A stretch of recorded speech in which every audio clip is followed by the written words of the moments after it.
Nunca imaginé que vivir junto a un panteón de mi tía compró una casa contigua al camposanto de Culiacán. Había visitas. Una noche solo estaban ella y una de mis tías, cuando se escucharon pasos y voces abajo, como una fiesta. Pensaron que eran las otras hermanas regresando, pero al bajar no había nadie. La casa se mantenía en un silencio mortal. Más tarde, alrededor de la medianoche, la calle vacía. Regresaron a dormir sin atreverse a comentar nada. A la mañana siguiente, mientras lavaba los trastes, vio cómo los platos temblaban sin razón. El susto la hizo correr a su cuarto. Horas después, en el amplio patio donde crecía un viejo árbol, suave y espeluznante, murmuró: Rosa, voltea.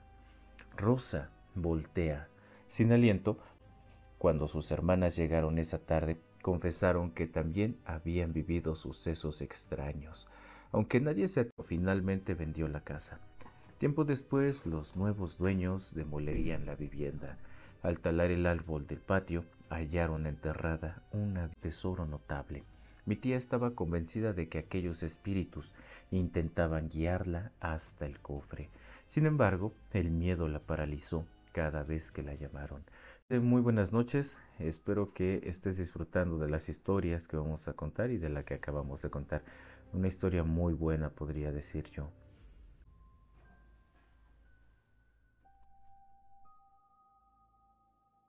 Puebla, donde la neblina parece flotar eternamente sobre los tejados de lámina. Hay un pequeño poblado de casas sencillas y caminos de tierra. Allí vivía mi alma tranquila. Junto a él estaban su hermana mayor, Anita, de 10, y sus primos gemelos Fabián y Gustavo, cómplices en juegos y travesuras. En los días sin escuela solían caminar hacia las afueras del pueblo, donde el campo se volvía más espeso y el particular, un viejo jagüey oculto entre la maleza, un depósito natural de agua que recogía la lluvia. Allí comían fruta, jugaban con piedras y observaban las ranitas de 16 años, quien pese a su corta edad los cuidaba con cariño, con ayuda de Anita. Un sábado por la tarde los niños querían ir al jagüey. El cielo se ennegreció antes de tiempo. Los truenos sacudieron las paredes de las casas y la lluvia golpeó el suelo, si el clima lo permite. El domingo amaneció sin sol, con una neblina ligera suspendida en el aire. Llevaban frutas y un mantelito, y sus risas rompían el silencio húmedo del campo. Sin embargo, al llegar al jagüey, algo se sentía distinto. Los pacientes corrieron hacia el jagüey, que estaba unos metros más adelante. Anita lo siguió. El agua del jagüey había subido, estaba más. Llamó la atención de los niños fueron las ranitas. Había muchas más que de costumbre, y algunas eran de colores que jamás habían visto. Mira, qué bonitas ranitas. Nunca había visto una así, puso Fabián. No, hay que esperar a Marta. Tal vez no se Gustavo se había acercado demasiado. El barro lo atrapó sin aviso. Su cuerpo cayó al agua con un chapoteo sordo. Me hundo. Fabián, sin pensar, se lanzó a ayudarlo, pero al tocar el agua fue tragado por la misma fuerza invisible. Sus gritos eran desesperados. Anita, los cuerpos de sus primos flotaban y se hundían como si el jagüey respirara. Pablito, corre, corre por Marta. Corre ya, gritó con un hilo de voz. Pablito temblaba. Por un momento pensó que lo sacaría, pero el lodo era como una trampa viva que tiraba de ambos. Los ojos de regresó con Marta. Al no ver a nadie, ella corrió hacia el jagüey. Pero justo antes de lanzarse, un hombre mayor, campesino, la sujetó con fuerza. No entres, niña. Ese jagüey es traicionero. Aquí el lodo no suelta a quien lo pisa. Marta, familia, fue avisada. El pueblo entero acudió al enterarse. Recuperaron los cuerpos. Anita y Fabián agarrados de la mano. Hoy se celebró una misa. El aire olía a flores y luto de la mano de su padre. Desde aquel día casi no hablaba, apenas hacia la orilla del jagüey. Se agachó con sumo cuidado, recogió una ranita pequeña y temblorosa. Se fue corriendo hacia él. ¿Qué te pasa, hijo? Pablito lo miró, tenía lágrimas en los ojos y le dijo: aquí están. Me dijeron que no esté triste, que ellos están bien y que cuide esta ranita, pero yo quiero ir con ellos. Desde entonces, cada vez que llueve dicen que el Hawái canta con voces infantiles, que se escuchan risas y que si te acercas demasiado las ranitas. Ahorita que recuerdo este tipo de historias de trabajo, él y sus primos también se encontraban jugando en un Hawái y en esa ocasión el muchachito pues también perdió la vida ahí. Bastante traicioneros. Son lugares en donde uno no piensa que pueden suceder cosas muy fuertes, pero cuando tú entras se dice que el piso es como fangoso. A este lugar más te hundes. Eso es pues, son las historias, ¿no? Y recuerdo que cuando me platicaba esta historia, pues fue muy triste y en efecto, cuando llegué ya no pudieron, ya se había ahogado el pequeñito en esa ocasión. Esta es una historia que a mí me contaron en ese tiempo y cuando me la contó mi compañero de trabajo sí me sorprendió porque era un familiar de él el que había perdido la vida. Calle 20 de enero, justo al lado de el hogar, se encuentra esta enorme finca.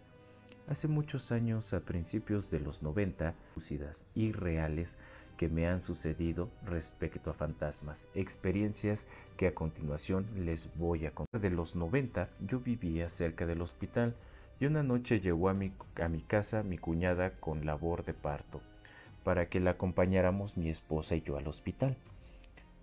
Cuando llegamos nos dijeron que esperáramos afuera, que amablemente nos ofreció quedarnos en un departamento de los que en ese tiempo rentaban en esa finca. Cuando encontramos el lugar por donde entrar, pudimos percibir una vibra muy negativa que rodeaba el lugar. Cuando nos acostamos no podía concebir. Cuando todo estaba en silencio, volteé a ver donde sentía que estaba alguien y al hacerlo vi claramente un bulto negro que se asemejaba a las vestimentas de una monja. Con mucho temor me di la vuelta para no ver más en esa dirección. Mano, yo sabía que ahí había un fantasma dentro de la habitación. Pasaron los minutos y empecé a escuchar un caminar de pasos acercarse a donde estábamos acostados. Cuando casi llegaba a los pies de la cama comencé a rezar, haciendo que esos pasos se detuvieran. Por un rato, pues, cuando dejé de hacerlo, aquella entidad se acercó y pude ver. Mi esposa se despertó con aquel grito claro y fuerte. Muy asustada me abrazó y me dijo: ¿Quién es? ¿Quién es? No sé, pero agarra tus cosas y vámonos de aquí. Y sin decir más, salimos a esperar afuera. Hoy en día aún recordamos ese grito, pues recuerden que nos pueden hacer llegar sus relatos por los mensajes en Biografía del Misterio y nos avisan aquí en los comentarios para que podamos leerlos. Tienda de antigüedades en la Ciudad de México. Y hace unos días un compañero renunció, supuestamente por un tema personal, pero antes de irse me contó que unas noches atrás, solo en la tienda, escuchó sonar el teléfono. Cosas raras, pues todo en la tienda son reliquias. Dice que se acercó a donde se escuchaba el sonido y llegó a un aparato viejo. Al principio escuchó interferencia con una voz al fondo que no se entendía. Poco a poco se fue aclarando. Según él, le dijo que no colgara. Si lo hacía habría graves consecuencias. Lo que impactó a mi compañero fue que lo llamó por su nombre. Pensó que era una broma mía o de nuestra. Se trataba de una señal de fuera o un error en la conexión de algún otro teléfono. El anciano le dijo que sería rápido. Solo tenía que tomar una decisión. Si colgaba, un familiar suyo fallecería. Obviamente no tenía mucho que pensar.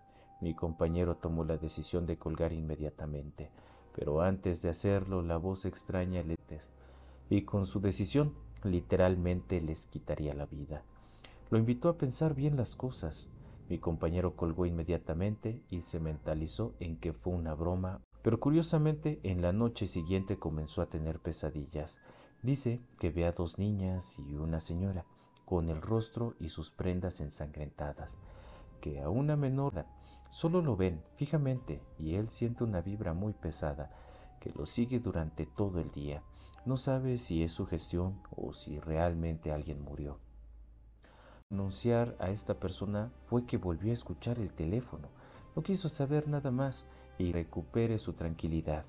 Me dejó preocupado. No sé si me contagió su paranoia o si lo que está viviendo es real, no lo sé, pero he comenzado a escuchar honestamente, tengo miedo. Creo que también renunciaré. Híjole, pues es que en una tienda de reliquias no sabes lo que hay, ¿eh? O sea, puede haber muchas cosas que contienen energías y esa es una de las cosas que podemos desconocer, ¿no?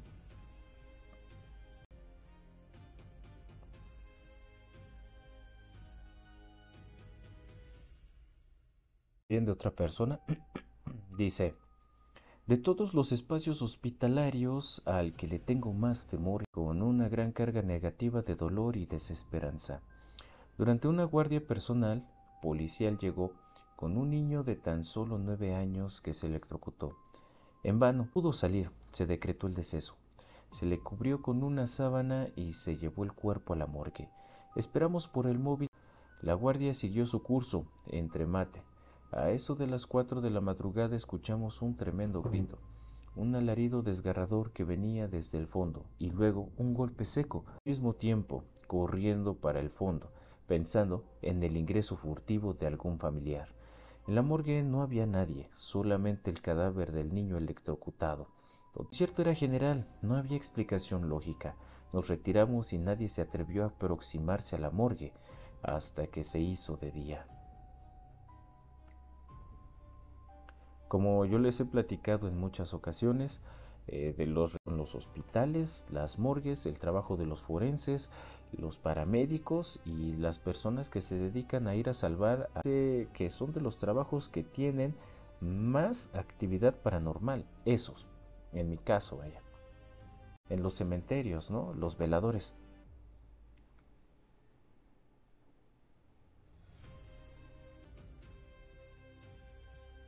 Aquí tenemos otro relato. Dice, esto me sucedió hace 4 años, cuando trabajaba en un asilo. Mi turno era por mí, porque el lugar estaba retirado, con solo unas casas alrededor. Recuerdo que una noche al terminar mi jornada, no estaba muy lejos, pero todo estaba en penumbra. Apenas unas lámparas iluminaban la calle.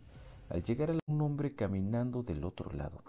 Pensé que lo cruzaría de frente, pero al avanzar noté algo extraño. Su figura comenzó a deformarse en las sombras. Sentí un escalofrío, pero continué. Aquello ya no parecía un hombre, se encogió, gigantesco, con ojos rojos brillando en la oscuridad. Al pasar junto a mí su presencia me heló la sangre. Nunca había visto un animal tan descomunal, y menos en esa calle y mi familia sugirió que podría haber sido un nahual. Desde entonces, cada vez que paso por esa esquina, el latido de mi corazón se acelera, como si algo aún... A mí se me hacen fascinantes todas las historias de nahuales. No sé por qué me encantan estas historias de los nahuales. La verdad es que se me hacen historias... Yo creo que porque son del folclore mexicano o latinoamericano. Por ahí vi que nos ayudaron compartiendo, J nos ayudó compartiendo el live y espero que les estén gustando las historias en esta noche.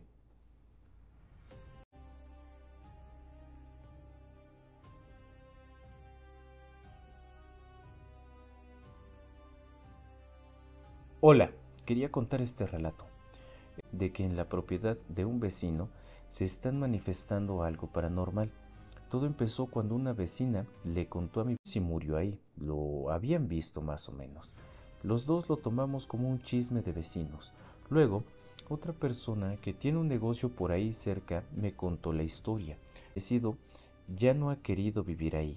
Luego otras personas que tienen otro negocio un poco más lejos nos confirmaron lo que pasa en esa casa. Creerán que ahora ahí por las cosas que ocurren, pero esa es otra historia. Vuelvo con la primera casa. Hace unos meses curioso que tuviera una hamaca y durmiera ahí. Dije, a lo mejor tiene mucho calor. No sé por qué se salió de la habitación y se puso a dormir ahí. Es una estética o algo así. Y que voy viendo que tiene 3 veladoras encendidas en esa cosecha. Creo que también incienso y como que una ofrenda de frutas en esa casa.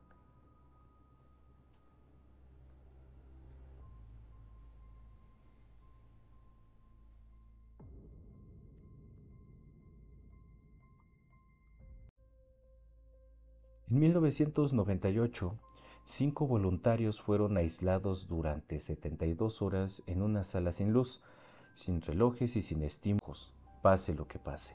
Las cámaras térmicas mostraron que al principio todos dormían, pero a las 27 horas el teléfono no pudo captar y comenzó a gatear lentamente hacia los rincones de la sala.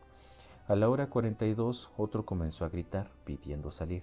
Decía que algo le respiraba en la nuca, pero lo peor fue el sujeto número 4. A las 62 horas los ojos vacías, pero lo verdaderamente inexplicable fue que todos los demás murieron esa misma noche, aunque él nunca los tocó. Hasta hoy el sujeto número 4 repite solo una frase: estaba ahí y quería que los viera también. Dicen que pasó, o bueno, que fue un caso filtrado desde un psiquiátrico en Michoacán, que fue un documento clasificado hasta el 2021, el experimento de la...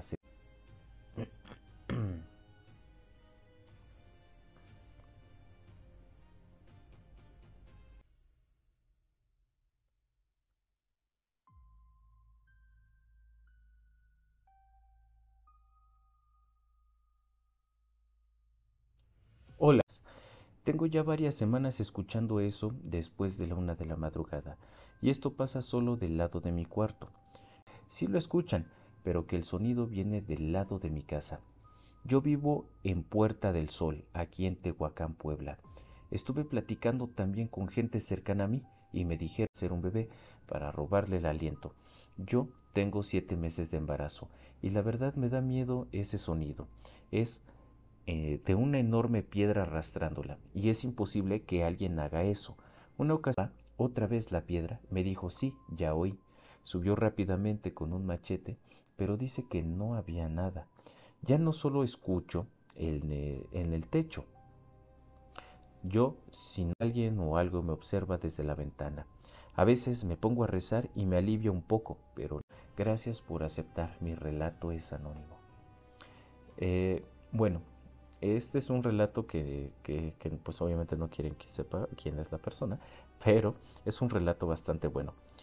César, buenas noches. No espero que disfruten de los relatos y de las historias que vamos a contar en esta ocasión. También vamos a contar algunas leyendas, entonces ojalá que no se aburran con esto de las leyendas, porque ya saben que las leyendas pues son un poquito más extensas. ¿Ustedes qué le recomendarían a una persona si tiene problemas con una bruja?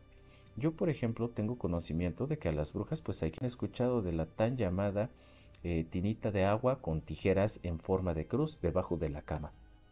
Esa dicen que también es una forma de poder ahuyentar a las brujas, ¿no? Y otra pues en los días de Semana Santa, en los miércoles de ceniza, pues esas palmas se pueden poner ahí en las ventanas, ¿no?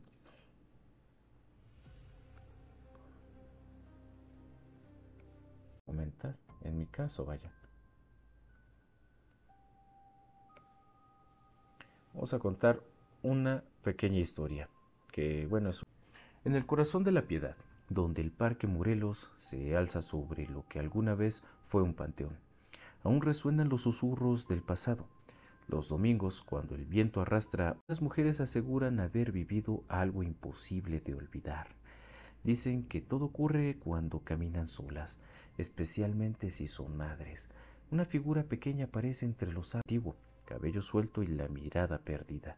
Se acerca sin hacer ruido, como si flotara, y entonces, sin previo aviso, toca la mano de la mujer y con voz suave mueve. La mujer, aún dudando, le pregunta dónde está. La niña solo extiende el brazo y señala hacia los árboles, hacia un rincón del parque donde antes hubo tumbas. Allá está. Pero cuando la mujer gira la cabeza para mirar y vuelve a ver a la y una sensación pesada en el pecho, como si algo invisible se hubiera marchado con un suspiro. Algunas aseguran que esa niña murió en el antiguo panteón. Otras creen que no busca a su madre, sino que quiere llevar a alguien, pequeña mano tomar la tuya. No mires a dónde apunta.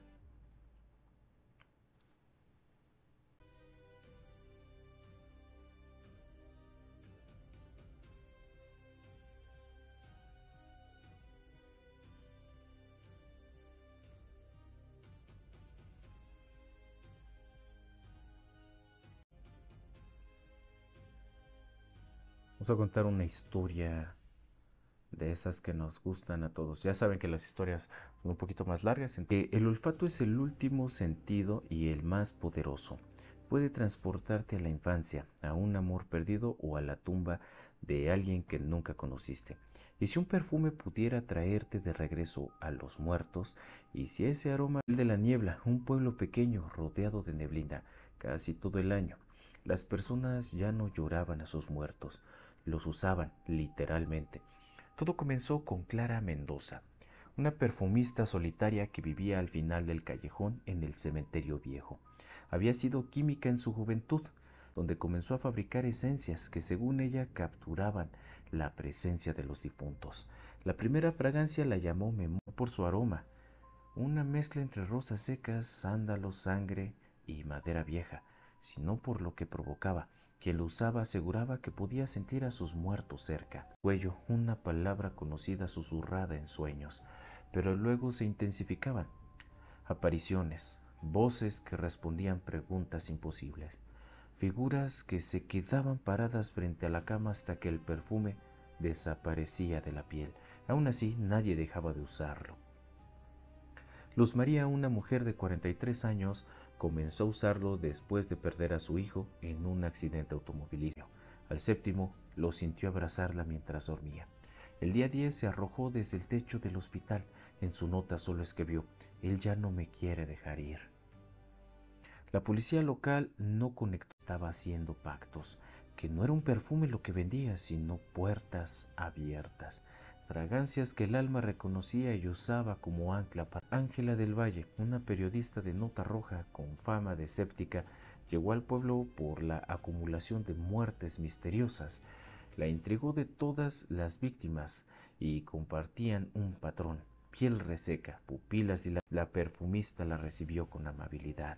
Le ofreció té y le mostró su colección de frascos, docenas de botellas con etiquetas escritas a mano, memoria, latido, color diferente, y cada una, según Clara, contenía una esencia única e irrepetible. «Ángela, perfumes», dijo Clara, «los libero». Esa noche Ángela no pudo dormir. Había comprado un frasco por curiosidad y lo olió apenas una vez. Soñó con su abuela muerta, desnuda, pálida, con la boca llena de ceniza. No dijo nada, solo señaló el frasco. La periodista comenzó a investigar. Visitó el panteón local y notó algo espeluznante. Algunas ni siquiera tenían restos, y con ayuda de un sepulturero borracho logró enterrar muchas cosas. También entró al sótano de la casa de Clara. Lo que encontró fue inarreable. Una habitación parcialmente en tintas con líquidos oscuros. Clara estaba ahí, extrayendo una sustancia viscosa. Lo que te da la vida también puede traerla de vuelta, dijo sin sobresaltarse. El alma no se va inmediatamente, se queda aquí, atrapada en la carne, por unas cuantas horas. Solo hay que saber atraparla antes de que se disuelva. Ángela salió. No había cuerpos, ni frascos, ni rastro. Clara también se había ido. Años después, frascos sin etiquetas comenzaron a aparecer en mercados de segunda mano en todo el país. Algunos aseguran que no fue encontrado en la maleta de un niño desaparecido de Sonora. Otro apareció en una casa abandonada en Chiapas, y aún con la tapa entreabierta. Hoy en día aún puedes oler si prestas atención en la calle.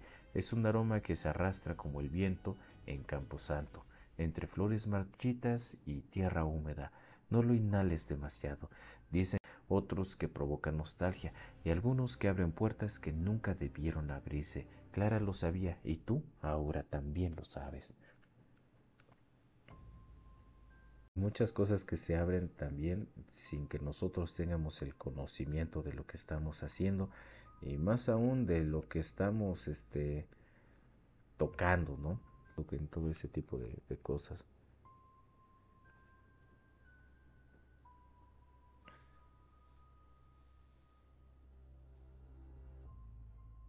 Desde mi pueblo, siempre nos decían a los niños que si nos poníamos las lagañas de los perros en los ojos, podríamos ver todo lo que ellos ven.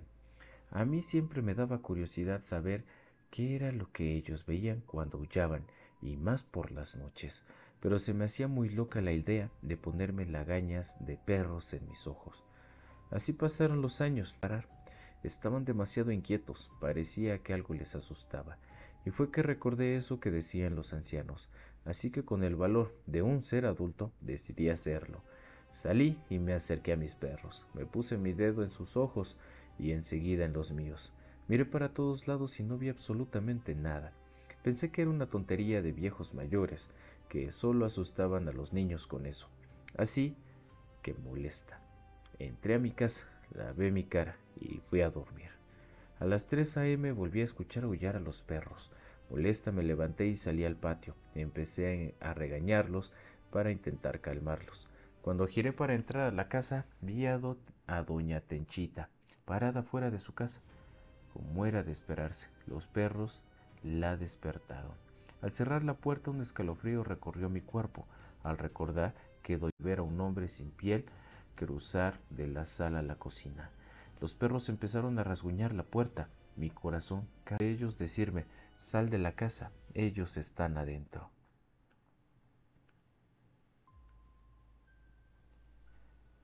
Fíjense que por lo regular este tipo de las contamos son historias que ya hemos escuchado en alguna ocasión.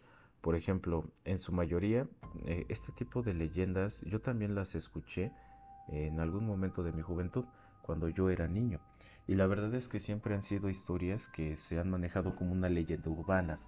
Se manejan como si fueran cosas que pueden o no suceder, pero realmente vivía, bueno, anteriormente cuando yo era niño, que vivía con mis padres, había un señor que se ve que padece de sus facultades mentales. Entonces, esta persona decían que se había puesto las lagañas de los perros. Yo no darle a la gente, ¿verdad? Pero esta persona por lo regular se sentaba en una banquita como de piedra, era como un cimiento. Él siempre estaba en esa banquita y a veces hablaba solo. Por eso les digo que yo pienso que padecía de sus facultades mentales, pero la verdad es que nunca me puse a platicar con él y tampoco me daban mucho respondía. O sea, no era una plática de esas que, por ejemplo, de las personas que luego tú ves en la calle, ¿no? Y que van hablando y dicen sus cosas o tonterías o cualquier situación. No, este señor lugar y se quedaba callado un segundo. Y de pronto, ya te dije que no voy a ir, ya te dije que no quiero ir, estoy cansado. Y así se quedaba un segundo, así, y decía el señor, cosas y no quiero hablar contigo. Entonces el señor era como muy curioso, porque si tú le prestabas un poquito de atención a sus pláticas, podías pensar que la persona esta estaba hablando con alguien realmente. O sea, era increíble que nosotros, en ese tiempo yo tendría como unos 12, 13 años, lo veíamos y nos dábamos cuenta que la persona esta sí pudiera estar hablando con alguien, ¿eh? O sea, realmente yo pensaba que sí hablaba con alguien, pero pues al final, no, nunca supe. La persona falleció y hasta el día de hoy, pues no sé qué haya pasado con él. Y vivía en un lugar bien lúgubre, todavía me acuerdo. Era como una vecindad. Entonces tú podías entrar a la vecindad. No había ningún problema porque pues no había como que un cuidador. En ese tiempo pues también eran las cosas un poco diferentes. Y cuando entrabas a la vecindad, la puerta que daba a la calle y tú entrabas y tenías que cruzar un pasillo. Ese pasillo estaba bien lúgubre y se sentía súper extraña la vibra en ese lugar. Después de eso, estaban los cuartos abajo y era de dos, el lugar donde vivían todas estas personas, como la vecindad, ¿no? Entonces, cuando nosotros pasábamos por ahí, porque hacíamos, ya sabes tú, de esos típicos niños que dicen, ay, te reto a que te metas a tal lugar y sabes que te da miedo, pero ahí vas, nada más por demostrar. Tú entrabas por el pasillo y ya cuando te dabas cuenta, pues estaban las partes de las casas o de los departamentos abajo y arriba también. Pero sí daba bastante mal rollo. O sea, tú entrabas y era muy mal vibrosa la vecindad esta. Y el señor este vivía ahí. Lo que se me hace curioso es que si es una persona que padece de sus facultades mentales, ¿cómo era posible que pues un alquiler, una renta? Y pues que viviera solo, ¿no? O sea, qué comía, cómo le hacía, su ropa, cómo se la compraba, cómo se compraba la comida. Era muy interesante, y decíamos, ay no, siempre que nos lo encontramos, porque nosotros bajábamos a jugar en ese tiempo. Fíjense lo que les voy a platicar. En ese tiempo estaban mucho lo que hoy les llaman los game rooms. Entonces yo recuerdo que cuando era niño le decían chispitas Y así les decían, es un nombre completamente diferente a lo que hoy se utiliza, ¿no? Pero decían, pues ir a las chispitas, ¿no? Cosas así, o sea, fue muy extraño. Y cada que bajábamos a jugar, nos encontrábamos al señor y mejor le dábamos vuelta. Porque este señor siempre estaba sentado, pero platicaba con alguien. Todas las veces que yo bajé, es que me hubiera gustado poder hablar con el señor. La verdad es que sí me hubiera gustado poder, preguntarle al señor con quien veía que sí estaba platicando con alguien y que esa persona o ese ente le contestaba. Y otra de las cosas que también me pongo a pensar hoy en día es que si hubiera platicado con él, se me hubiera pegado algo, o me hubiera pasado algo, no sé, vaya. O sea, son las preguntas que yo tengo al final, ¿no? Vamos a contar una leyenda. Bueno, vamos a contar más historias, más bien. Recuerden que hoy es nuestro día de historias, mitos y leyendas y nomás estamos aquí platicando otras cosas. No, no, no, ya platicamos bastantes historias, ¿eh? Ya también platicamos relatos. Más relatos que historias y leyendas. El día de hoy sí fueron más relatos. Recuerden que el día de mañana vamos a hacer el live en donde ustedes van a poder ingresar para poder estar aquí con nosotros contando sus historias. No se les olvide que para el que guste puede estar aquí con nosotros contando sus historias. ¿Sale? Entonces, pero eso va a ser el día de mañana, mañana a las 9:30 de la mañana, ahí los paranormales que tengan más extraños que hayan pasado. Y si no, por lo menos el de alguien más.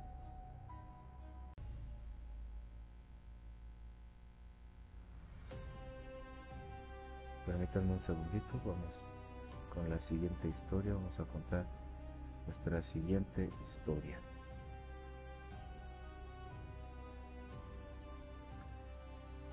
Vamos a contar una leyenda, esta leyenda es de aquí de México, es de Guanajuato, si no estoy mal, déjenme ver. Sí, me parece que sí. Bueno, dice, los ancianos del jardín de San Juan de Dios cuentan que el Catrín fue un joven capitalino que cambió su residencia a León, Guanajuato, buscando mejor fortuna. Y en la ciudad conoció en la iglesia de San Juan de Dios a una joven, de la que quedó perdidamente enamorado. En poco tiempo se hicieron novios. La familia de la joven vio con buenos ojos la relación, juzgándolo por sus ropas y apariencia. La pareja de novios se paseaban por el jardín de la plaza de San Juan de Dios. Se les podía ver seguido tomados de la mano. El Catrín, a causa de sus negocios, constantemente salía de la ciudad. El tiempo pasaba y con este se hizo celoso, posesivo, inseguro, tal vez por el tiempo separado de su amada. En proporción de los celos e inseguridad, el Catrín mostraba. La joven se separaba emocionalmente de él. Los padres de la joven insistían y presionaban para que ella arreglara sus diferencias con el Catrín, por considerarlo un pretendiente conveniente para su futuro. En poco tiempo, las cosas se pasaron de pequeñas discusiones a peleas verbales intensas entre la pareja. Conforme las discusiones aumentaban de tono, los padres de la novia comenzaron a verse inquietos por la actitud cada vez más violenta de El Catrín. Cambiaron su parecer con respecto al joven. El amor que alguna vez sintiera el Catrín se convirtió en una efímera obsesión. Comenzó a espiarla. Su obstinación fue tal que llegó a prender a un joven que se le acercaba a su novia. Cansada de la situación, la joven quiso terminar con su noviazgo de un golpe y amenazando a la joven con lastimarla a ella y a su familia si terminaban. Forzada, la joven continuó su relación. Por miedo, decidió guardar silencio de las amenazas. Las amenazas ahora presionaban para que se acabara el noviazgo, ya que había sumergido a su hija en una depresión, miedo e inseguridad terribles, mientras la joven no habló y dedicado a ella. Pero bastaba con que ella volteara sus ojos en dirección de otro hombre para que las cosas se tornaran violentas, tanto para la joven como para el desafortunado que se atravesara en el campo visual de la pobre dama. Había acumulado mucho resentimiento en su corazón al verse forzada a continuar con él ya sin quererlo. El Catrín, creyendo erróneamente que las cosas habían mejorado en su relación, fue con el padre de la joven a pedir su mano en matrimonio. Obviamente el padre trataría de persuadir a su hija de negarse. Al enterarse de la propuesta, la joven se negó rotundamente. El papá apoyó, como era de esperarse, a su hija. El Catrín soltó el llanto de inmediato al verse rechazado y pidió hablar con ella solas antes de que caminaron a una banca del jardín de su casa. En un principio se escuchaban a los jóvenes discutir, pero en breve la discusión cesó. La madre de la joven inquieta se asomó para ver si todo estaba bien y alcanzó a ver a la joven recargada en el pecho del Catrín, pensando que la chica había cedido ante la proposición de matrimonio. Fue apresurada con su marido para comentarle lo que acababa de ver. El papá, desconcertado, se encaminó hacia el jardín. Pudo ver a su hija sola, recostada en la banca. Con la mirada recorrió rápidamente todo su alrededor sin lograr ver al Catrín, que se escabullía a la salida. El papá se apresuró al lado de su hija, donde poco antes de llegar vio un charco de sangre que se revolvía con la tierra del suelo. Gritó la dolorida madre: «Hija, ¿qué te han hecho?». Ella estaba herida de muerte. La joven quedó tendida en la banca, inerte, sin vida.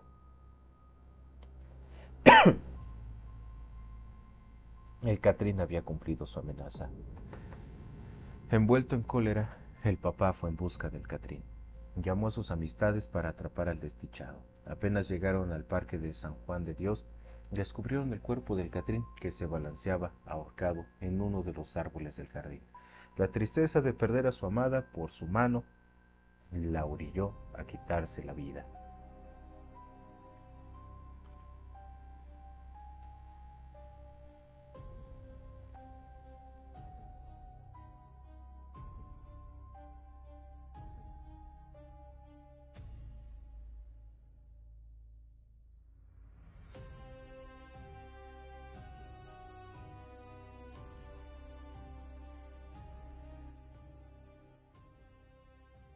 A ver si ahí se escucha mejor.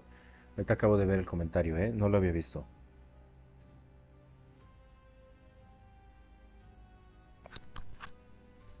Es que luego los comentarios se me van y de que estoy aquí leyendo las historias.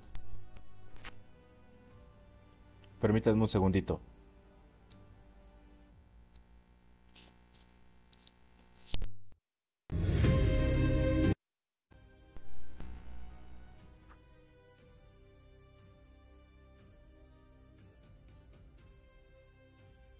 A ver si por ahí ya se escucha mejor.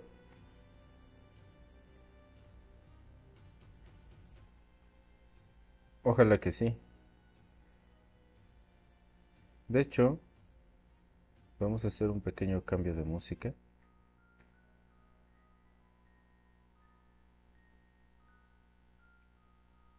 En efecto, unos pequeños comerciales en lo que acomodamos todo el audio.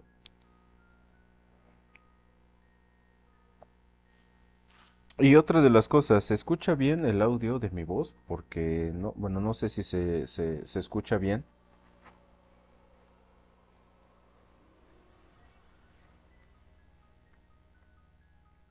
Vamos a hacer unos pequeños ajustes ahorita para todos ustedes. Permítanos un segundo.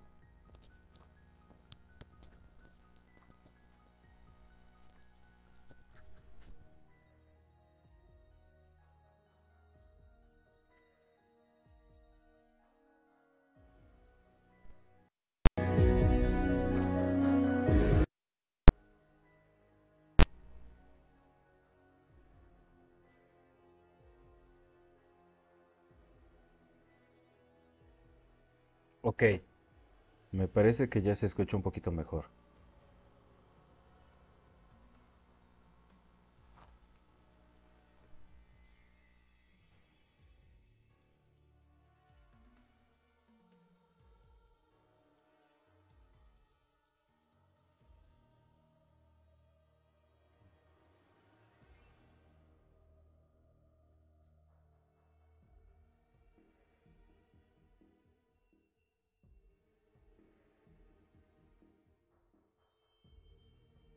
En un pequeño pueblo al norte de España existe la leyenda de la calle del olvido.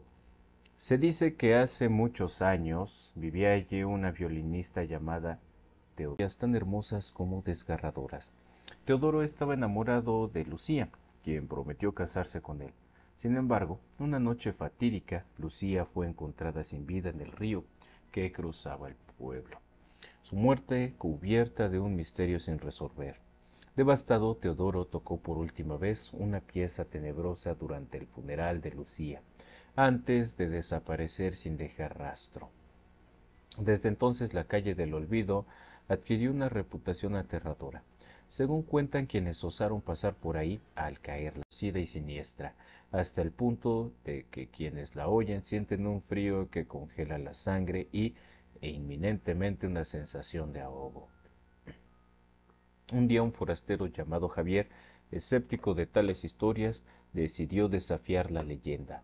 Sin aviso previo fue al lugar a medianoche y conforme caminaba empezó a percibir las notas escalofriantes de un violín a la distancia. A pesar de la advertencia de los ancianos del pueblo, continuó con la exploración. De repente la música cesó y un silencio sepulcral lo envolvió. Javier sintió una mano helada en su hombro. Al voltear enfrentó el rostro espectral de Teodoro, con lágrimas eternas surcando sus mejillas grises. Una voz susurrante emergió del aire, rogando por justicia para Lucía.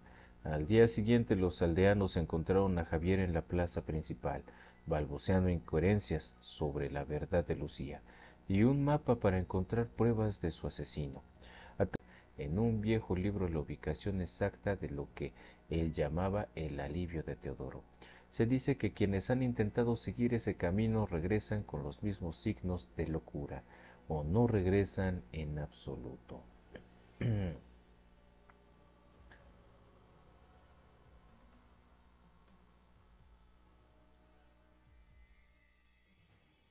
Esto es un relato, es un testimonio enviado por Carla Mesa, operadora de Radio Nocturna, Chihuahua, México, que fue publicado del 16 de julio de 2025. Llevo trabajando en radio desde hace poco más de 3 años. Tengo el turno menos deseado, la transmisión nocturna de 1 a 4 de la mañana.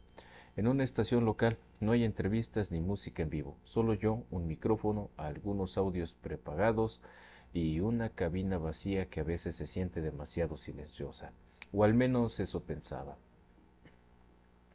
La primera vez que noté algo raro fue la madrugada del 2 de julio. Estaba revisando la grabación de mi programa, porque según un compañero se había colado un ruido extraño entre los segmentos. Pensé que era estática o interferencia, pero al revisar noté que durante los silencios entre canciones o pausas que respiran hay una voz que no es mía. No era una frase completa, solo un murmullo, como un eco que se arrastra bajo mis palabras. Al principio creí que era un fallo técnico, hasta que en una parte, cuando me detengo para tomar aire, se escucha perfectamente. Esta no es tu voz. Eso me heló la sangre. Volví a escuchar varios segmentos antiguos. Está presente en más transmisiones, desde hace semanas. A veces susurra cosas sueltas. Déjala hablar, no es su turno. Todavía no sabe. Lo llevé a un amigo que hace producción y le pedí que analizaran las frecuencias de las voces. Me dijo que hay dos patrones diferentes. Uno es el mío y el otro tiene una modulación mucho más baja, con un rango que no debería estar en la grabación. Uno está incrustada directamente en la pista, como si ya estuviera ahí antes de que grabaras. No sé qué significa eso. Hace 2 días, mientras hablaba en vivo, me desconcentré, por primera vez en mi vida. Sentí que lo que salía de mi boca no era lo que estaba pensando, como si algo hablara a través de mí, usando mis pausas, mis inflexiones, mi cuerpo. Y lo peor de todo, ya no puedo escuchar mis grabaciones sola. Cada vez que reproduzco una, escucho más claro a esa otra yo. Habla más fuerte, más segura, a veces dice cosas antes que yo, como si ya supiera lo que voy a decir, o peor aún, como si fuera ella quien dice lo que voy a decir. Estoy escribiendo esto porque no sé a quién acudir, no sé y tampoco sé qué hacer. Hay personas que no me están creyendo, me dicen que estoy estresada, que estoy sugestionada por pasar tantas horas sola. Pero yo sé que hay algo en mi voz que no estaba antes, una presencia, una copia, un desdoblamiento. Si alguien sabe lo que puede estar pasando, por favor escríbanme. Si alguna vez trabajaste en radio, en locución, en edición de audio, revisa tus grabaciones. Tal vez tú también estés compartiendo tu voz con alguien más. Yo ya no sé si sigo hablando por mí misma. y me da miedo descubrir que nunca lo hice. Híjole, ahorita que estoy así haciendo los lives, recuerdo que también me puede pasar, ¿eh?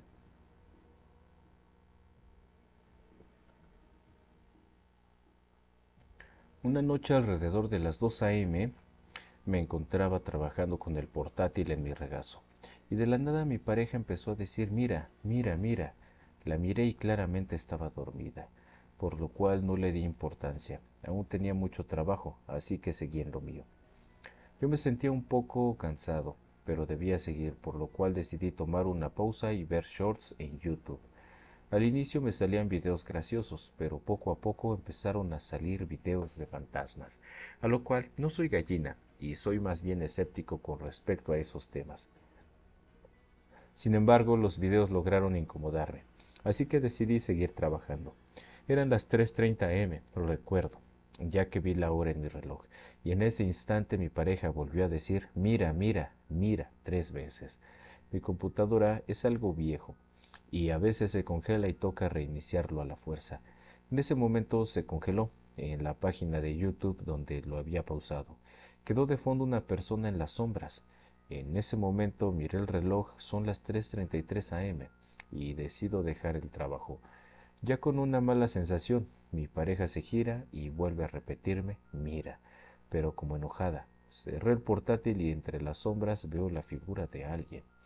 Una sensación como el frío recorrió mi espalda y alcancé a quedarme quieto unos segundos por el impacto que me generó ver esa sombra. Y apenas pude reaccionar. Lo primero que hice fue gritar. Mi pareja se despertó y prendió la luz. Ya al ver que no había nada me calmé, pero nunca en mi vida había sentido tal miedo. Ya luego de contarle la historia a mi pareja y reflexionar los hechos, la explicación que encuentro es que estaba sugestionado por los videos. Estaba un poco exhausto del trabajo y adicional, el cambio de ver a la pantalla con un brillo relativamente algo, vi una sombra, como cuando uno ve un bombillo o el sol directamente. Desde ese día no volví a trabajar en la cama de noche, ni ver cosas de terror que me puedan sugestionar. Pues sí, la verdad es que también ese tipo de cosas suceden, ¿no?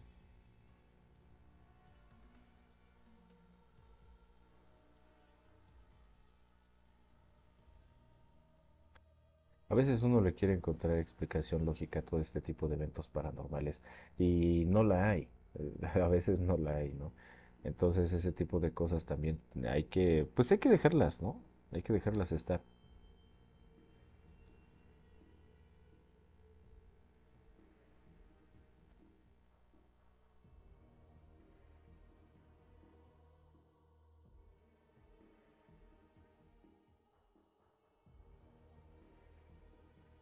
Recuerden que el día de mañana vamos a hacer el live en donde van a poder contar sus historias. No se les vaya a olvidar que también ya subimos nuestro primer programa a Spotify.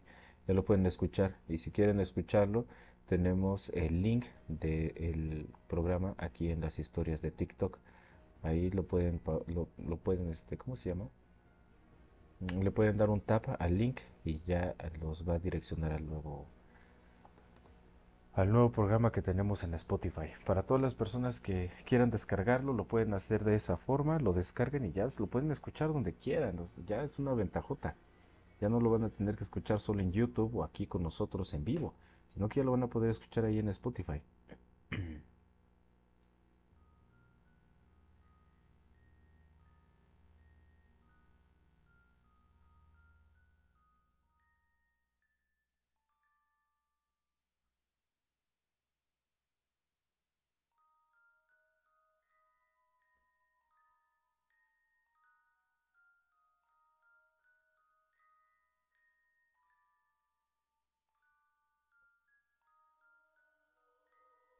¿Qué tal, Aquiles? Andamos bien. Ya llevamos aquí un ratillo, contando buenas historias.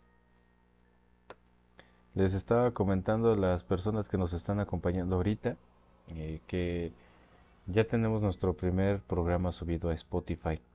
Entonces, si lo quieren escuchar, pues ahí está el link en las historias de aquí de TikTok. es nuestro primer programa, entonces espero que les guste y que también les estén gustando las historias. Ya contamos bastantes.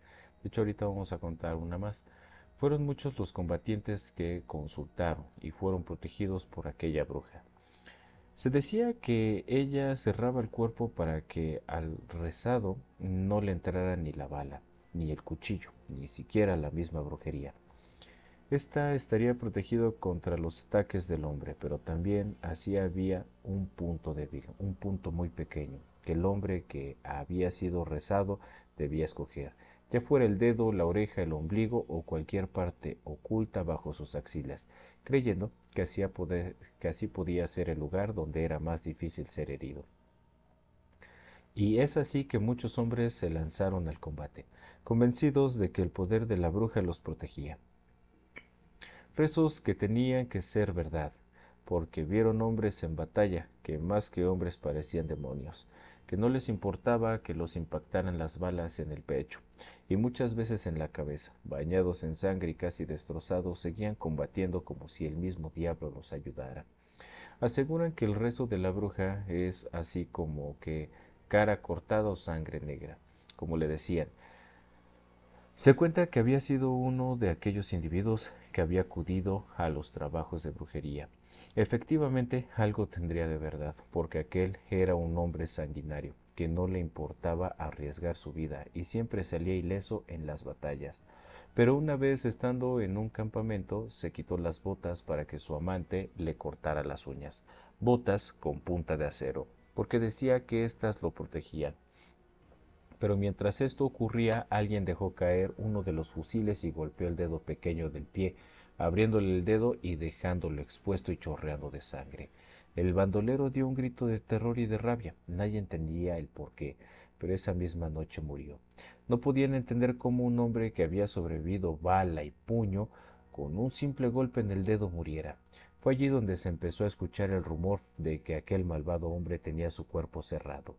Le habían hecho un rezo, pero su vida estaba en ese pequeño dedo, y esto lo había llevado a la muerte.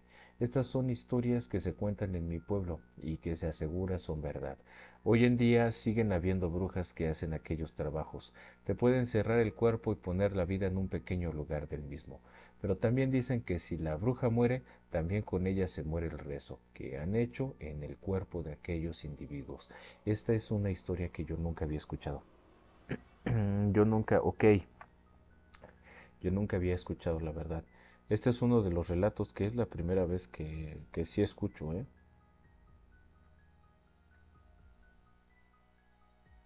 Bueno, amigos míos de Biografía del Misterio, vamos a abrir tantito aquí la cámara para que nos podamos despedir.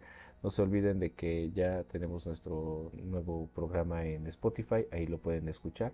Y otra de las cosas es que también ustedes pueden observar todos los... Primero subimos todo a YouTube, ¿eh? Eso sí es una realidad. Todo esto, si no llegas temprano, lo subimos a YouTube y después de unos días ya se sube a Spotify. La verdad es que es así. Entonces, para todas las personas que quieran escuchar los podcasts, el día de hoy vamos a hacer un pequeño recuento de lo que estuvimos platicando. Platicamos y contamos historias sobre brujas, platicamos historias de almas en pena, platicamos una leyenda muy interesante también que es sobre lo de las lagañas de los perros cuando uno se las frota en los ojos, ¿no? Por ahí también es una leyenda que yo ya conocía de hace muchos años, pero pudimos platicar un poquito de esa historia. También hemos platicado historias así. En YouTube nos encuentras de la misma forma. Fíjense que en todas las redes sociales estamos de la misma forma. Biografía del Misterio. Así nos pueden encontrar y ahí vamos a subir, o más bien ahí estamos subiendo los lives, nada más que sin video. Es una imagen y los pueden escuchar. Es como si fuera un podcast, vaya. Y lo que estamos haciendo ahorita, ya subimos nuestro primer podcast, ahora sí, a la plataforma de Spotify. Si ustedes quieren escuchar ese podcast que subimos a la plataforma de Spotify, lo pueden hacer mediante el link que yo les dejé aquí en la historia de TikTok. Y ahí ustedes le pican al link y ya los redirecciona a lo que sería el nuevo programa de Biografía del Misterio que ya está en Spotify. La verdad es que es algo que nos llena de orgullo porque no pensábamos que íbamos a subir a esa plataforma, pero Hoy en la mañanita estuvimos platicando un poquito sobre los proyectos que tenemos para Biografía del Misterio, así como las entrevistas, los programas que vamos a hacer en Spotify, los podcasts que se van a subir a Biografía del Misterio en YouTube, los tipos de videos que también vamos a subir a YouTube. Saben que ahí encontramos demonología, encontramos recopilaciones, encontramos temas de interés, misterio, misterios del océano, o también hablamos de ufología, de abducciones, todo ese tipo de cosas, ¿no? Pero eso pues lo hablamos allá en Biografía del Misterio en YouTube, en los videos ahí es en donde los ponemos. Y pues en Spotify lo que vamos a hacer es estos archivos de audio, así como en YouTube, los vamos a subir también para que ustedes los puedan descargar si es que quieren y de esa forma los puedan escuchar en cualquier lado, ¿no? O sea, la verdad es que ahorita le estamos echando todas las ganas posibles que tenemos para que podamos estar en cualquier red social, que podamos estar compartiéndole estas historias, los relatos y pues las leyendas que tenemos guardadas para todos ustedes. Recuerden que mañana nos vamos a ver aquí después de las 9:30, 9:40, vamos a estar por aquí contando historias y relatos también, pero vamos a activar la casilla para que ustedes puedan subir a contarnos sus historias. Entonces de esa forma es que nos vamos a ver el día de mañana.